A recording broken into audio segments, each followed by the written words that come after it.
ನನಗೋಸ್ಕರ ವೆಯ್ಟ್ ಮಾಡ್ತಾರೆ ನಮ್ಮ ಕನ್ನಡದ ನಟನಟಿಯರಿಗೆ, ಕನ್ನಡ ಅಭಿಮಾನಿಗಳಿಗೆ, ಮತ್ತು ಎಲ್ಲ ಸಿನಿಮಾ ಅಭಿಮಾನಿಗಳಿಗೆ, ಮತ್ತು ನನ್ನ ಅಭಿಮಾನಿಗಳಿಗೆ ನಿಜವಾಗ್ಲೂ ಥ್ಯಾಂಕ್ಸ್ ಹೇಳ್ತೀನಿ.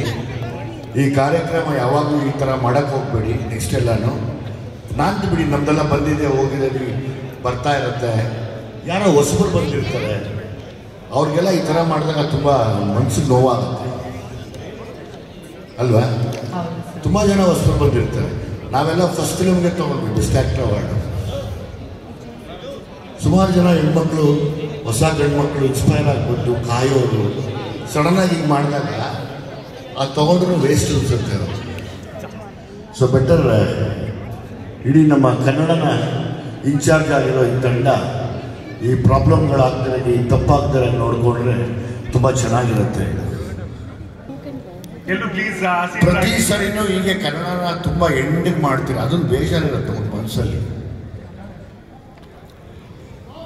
ಕನ್ನಡ ಅಷ್ಟೊಂದು ಕೆಳದ ಮಟ್ಟಕ್ಕೆ ಇಳಿದಿಲ್ಲ, ಕನ್ನಡನ ತುಂಬ ದೊಡ್ಡ ಸ್ಥಾನದಲ್ಲಿದೆ.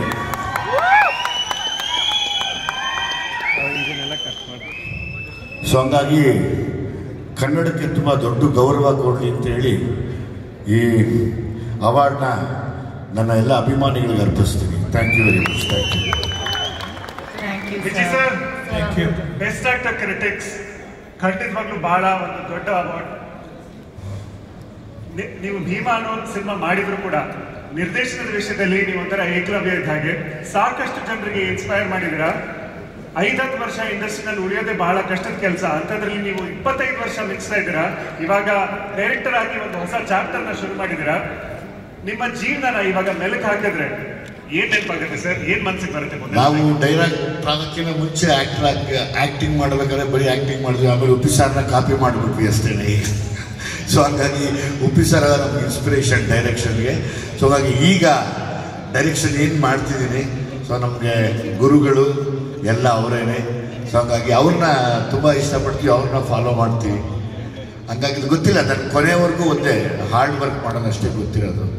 ಅದು ಮಾಡ್ತಿದ್ರೆ ದೇವರೆಲ್ಲ ಒಂದು ಕಡೆ 100% ಎಲ್ಲರನ್ನೂ ಗೆಲ್ಲಿಸ್ತಾನೆ. ಬಹಳ ಧನ್ಯವಾದಗಳು ಸರ್. ಆಕ್ಚುಲಿ ನಿಮ್ಮಂತ ಲೆಜೆಂಡ್ಸ್ ಈ ಒಂದು ವೇದಿಕೆ ಮೇಲೆ ಬಂದಿರೋದಕ್ಕೆ ವೇದಿಕೆಯ ಸೊಬಗು ಮೇರೆಗೂ ಮುಂದೆ ನಡೆಯೋ ಕಾರ್ಯಕ್ರಮದಲ್ಲಿ ಈ ಥರ ಮಾಡಬೇಡಿ. ಈಗಾದರೆ ನಾವ್ಯಾರೂ ಬರೋದಿಲ್ಲ. ಜೈ ಕರ್ನಾಟಕ ಮಾತೆ. ಬಹಳ ಧನ್ಯವಾದಗಳು.